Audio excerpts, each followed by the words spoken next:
এবং পুলিশের মনোবল বৃদ্ধিতেও তারা কাজ করছে, খুবই ভালো কথা। এখন আমাদের স্বরাষ্ট্র উপদেষ্টা কেন পুলিশকে অন্যায় নির্দেশ দিচ্ছেন?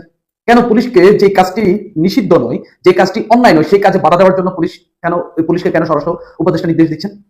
তিনি পুলিশকে স্পষ্ট করে একটা নির্দেশ দিয়েছেন, আওয়ামী লীগ যেন মিছিল বা সমাবেশ করতে না পারে সে ব্যবস্থা নিতে পুলিশকে নির্দেশ দেওয়া হয়েছে। স্বরাষ্ট্র উপদেষ্টা জাহাঙ্গীর আলম চৌধুরীর কাছে আমার প্রশ্ন, আওয়ামী লীগ কি নিষিদ্ধ?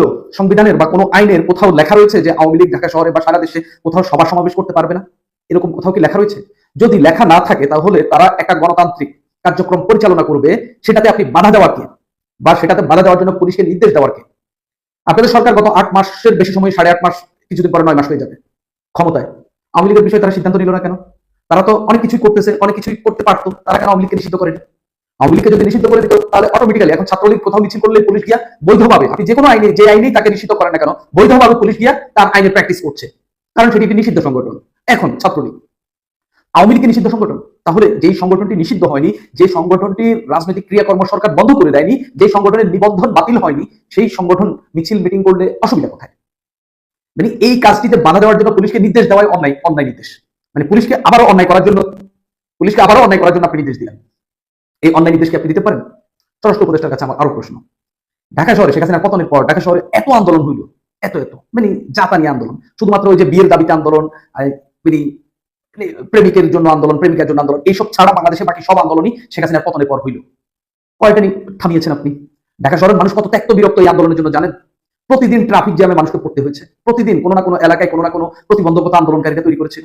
কেউ টাকার জন্য আন্দোলন করেছে, কেউ বেতন বৃদ্ধির জন্য আন্দোলন করেছে, কেউ আহত হয়ে হাসপাতালে চিকিৎসা পাচ্ছে না সেটার জন্য আন্দোলন করেছে। আপনাদের সরকার এগুলোর কোনো কিছুই ঠিক করতে পারেনি এবং ঢাকা শহরটাকে অন্তত গত 8 মাসে স্থির করতে পারেনি। এখনো প্রতিদিন কিছু না কিছু নিয়ে আন্দোলন চলছে। কেউ বিশ্ববিদ্যালয় নিয়ে আন্দোলন করে, তার অলরেডি সে কলেজে পড়তেছে, যে অলরেডি সেটার মান অনুযায়ী অলরেডি তিতুমির কলেজ বিশ্ববিদ্যালয়, সেখানকার শিক্ষার্থীরা পর্যন্ত আন্দোলনে নেমেছে বিশ্ববিদ্যালয়ের দাবিতে। এই পরিমাণ স্পেস আপনাদের সরকার দিয়েছে, কিন্তু আওয়ামী লীগের জন্য কোনো স্পেস নেই। কেন? তাদের গণতান্ত্রিক অধিকার নেই। যদি তাদেরকে আপনি মনে করেন আওয়ামী লীগ গণহত্যা চালিয়েছে, যে কোনো আইনে, সন্ত্রাসবাদী আইন হোক, 78 সালের এই রাজনৈতিক দল নিষিদ্ধের যে আইন, সেটা হোক, বিচার প্রক্রিয়ার মাধ্যমে হোক, যেভাবেই হোক, নিষিদ্ধ করেন, অসুবিধা কি?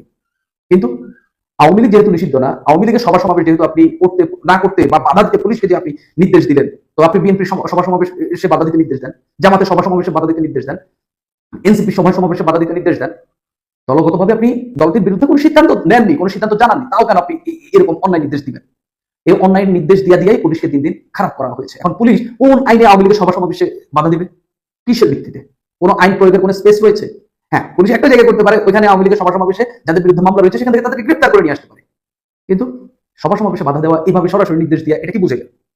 তিনি আরো কথা বললেন যে যদি পুলিশ কর্মকর্তারা পরিস্থিতি নিয়ন্ত্রণে ব্যর্থ হলে তাদের বিরুদ্ধে ব্যবস্থা নেওয়া হবে। কি মানে জটিল কথা, একটা অন্যায় নির্দেশ দিলেন, আবার সেটা ঠিকমতো করতে না পারলে নাকি ব্যবস্থাও নিয়ে নেবেন।